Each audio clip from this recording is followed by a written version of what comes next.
فرماتے اتنا پانی اور اتنی گرمی جتنے میں ہم زندہ رہ سکیں، اتنی گرمی جتنے میں ہمارا اناج پک سکے، اتنی گرمی جتنی ہم برداشت کر سکیں، یہ بغیر کسی بنانے والے کے اور بغیر کسی پیدا کرنے والے کے کیسے وجود میں آ سکتی ہیں؟ یہ سب کے مائنڈ ایکسپٹ کر رہے تھے کہ ہاں ہے کوئی پیدا کرنے والا، ہے کوئی بنانے والا.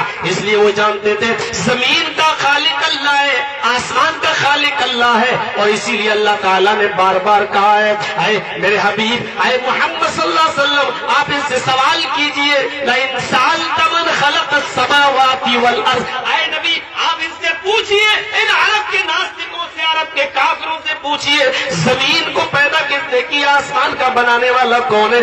تو یہ یہی جواب دیں گے لَيَقُولُنَّ اللَّهُ، ان کا پیدا کرنے والا اللہ ہے.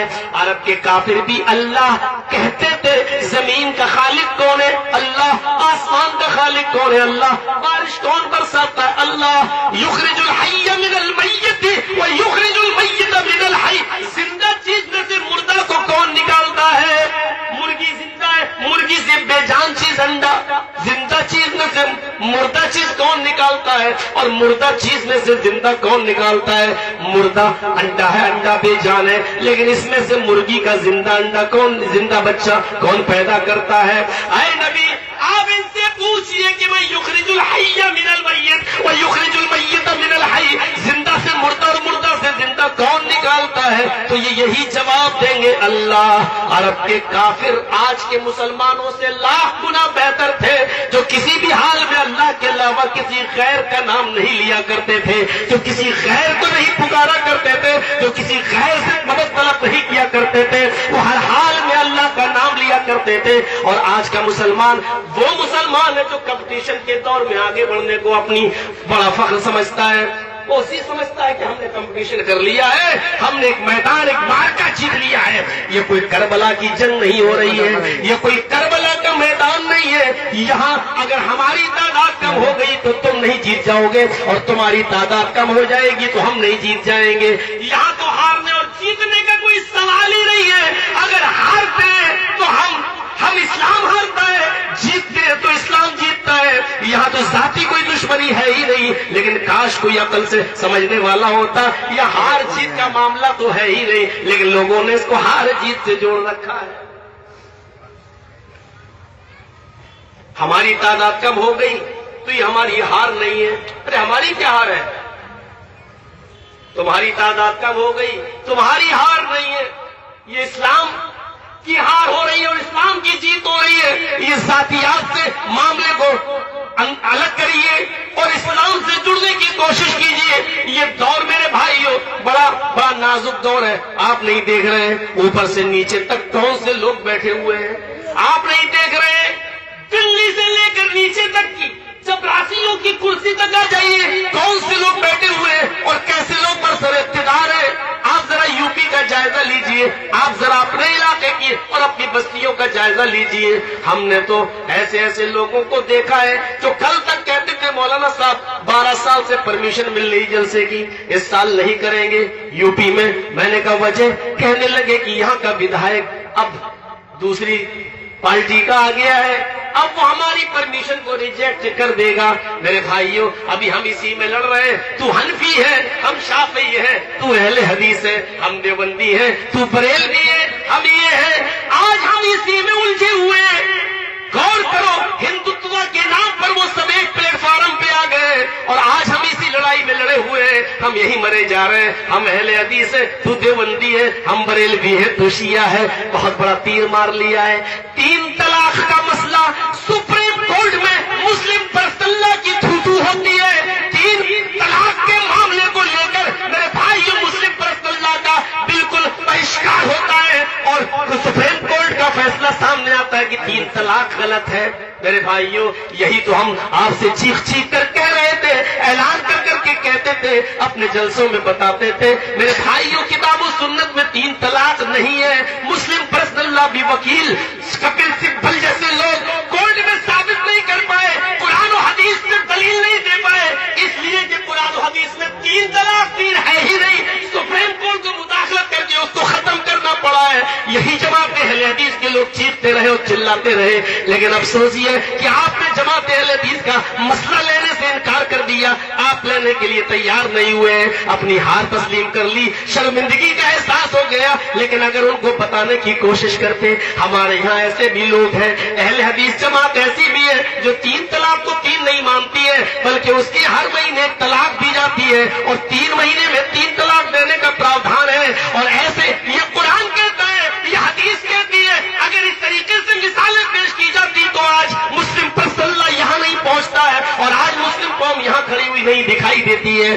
ابھی تو یہ آپ کے مودی نے ایک اسٹیپ چڑھا ہے، ابھی پہلا زینہ پار کر کے مسلمانوں کو آزمانا چاہا ہے کہ دیکھیں اس طلاق کے معاملے میں مسلمان کتنے ایک جٹ ہیں۔ اب حلالے کا مسئلہ آنے والا ہے، پھر ہمارے سامنے 2 سے زیادہ بچے پیدا نہ کیے جائیں، یہ مسئلے آنے والے ہیں، پھر 2 سے زیادہ 1 سے زیادہ شادی نہ ہو، اور یہ 4 جو اسلام میں نکاح کی جواز کا جو قانون بنا ہوا ہے، جواز کا جو سلسلہ ہے، ابھی یہ بھی آئیں گے اور مسلمان ایک ایک کر کے ان تمام مسئلوں میں ہارتا چلا جائے گا۔ مسلمان اس لیے ہارے گا کیونکہ ہم اتفاق و اتحاد کے ساتھ نہیں ہیں، ہم ایک جٹ نہیں ہیں، ہم ایک پلیٹ فارم پر قائم نہیں ہیں۔ میرے بھائیوں، ہمیں ان تمام چیزوں پر غور کرنا چاہیے کہ آخر ہم کتنا لڑیں گے، کتنا مریں گے۔ یہ کون سا اسلام تم پیش کر رہے ہو؟ یہاں پر بھی قرآن کی دعوت اور ادھر بھی تم قرآن و حدیث کی دعوت دے رہے ہو، ہماری آواز تمہارے مجمع میں اور تمہاری آواز ہمارے مجمع میں۔ آپ یہ کہہ سکتے تھے باہر سے یوپی سے مولانا آ رہے، چلیے آج آپ جلسہ کر لیجئے، ہم تو یہی کے رہنے والے، ہم 2 دن بعد کر لیں گے، آج تم ہمیں سن لو، ہم کل تمہیں سن لیتے ہیں۔ میرے بھائیوں، ایک سمجھوتے کی شکل یہ بھی ہوتی ہے، جناب محمد رسول اللہ سمجھوتا کر کے دکھاتے ہیں کہ ٹھیک ہے اس مرتبہ میں عمرہ نہیں کروں گا، میں واپس جا رہا ہوں، لیکن آئندہ سال لاؤں گا۔ کافروں نے کہا ٹھیک ہے، لیکن تلوار میان میں رکھ کر آنا، تلوار باہر نہیں نکال سکتے ہو۔ اللہ کے نبی کہتے ٹھیک ہے مجھے یہ بھی شرط منظور ہے۔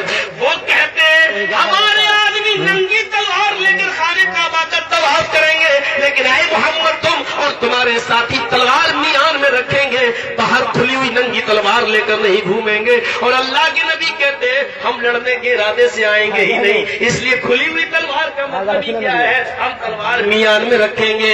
ان کی ایک ظالمانہ شرط یہ تھی، اے محمد میرا آدمی مکے سے بھاگ کر اگر مدینہ جائے گا تو آپ کو واپس کرنا پڑے گا، اور آپ کا آدمی مدینے سے بھاگ کر اگر مکہ میں میرے پاس آئے گا تو میں واپس نہیں کروں گا۔ اللہ کے نبی نے یہ شرط بھی منظور کر لی، ٹھیک ہے اگر تم کہہ رہے ہو تو مجھے تمہاری یہ شرط بھی منظور ہے۔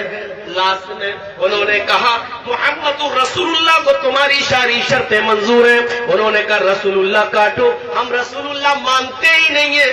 آپ نے حضرت علی سے کہا کاٹ دو، حضرت علی کہتے ہیں اللہ نے آپ کو رسول بنا کر بھیجا ہے، ہم کیسے کاٹ دیں؟ اے اللہ کے نبی میرے ہاتھ میں اتنی طاقت نہیں ہے کہ میں لفظ سے رسول کاٹ دوں۔ اللہ کے نبی کہتے مجھے بتاؤ اے علی کہاں لکھا ہے، میں خود کاٹ دیتا ہوں۔ اس کے بعد اللہ کے نبی نے خود کاٹ دیا۔ ٹھیک ہے مجھے اللہ کے رسول نہیں مانتے ہو، عبداللہ کا بیٹا مانتے ہو، کوئی بات نہیں۔ حضرت عمر خلاف ہے، اللہ کے رسول کی سمجھوتا نہیں کیا جائے، اتنا دفتر بھی سمجھوتا ہوتا ہے۔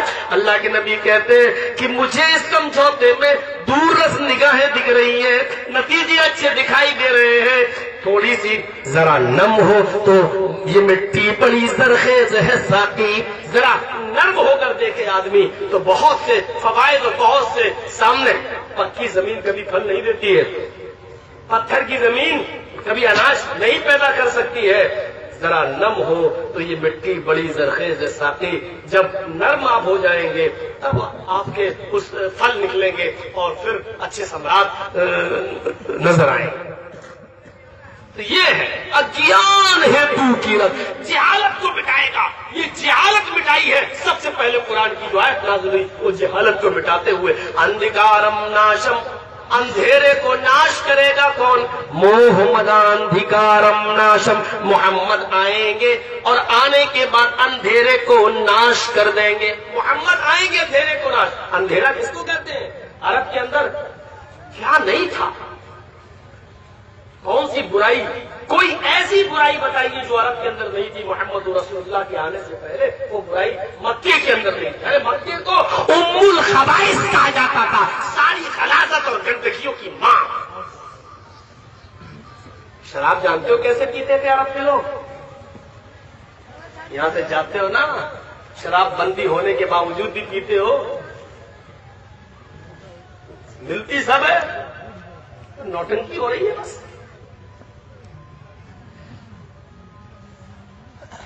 پینے والے زمین کا سینہ چیر کے نکال لیتے ہیں،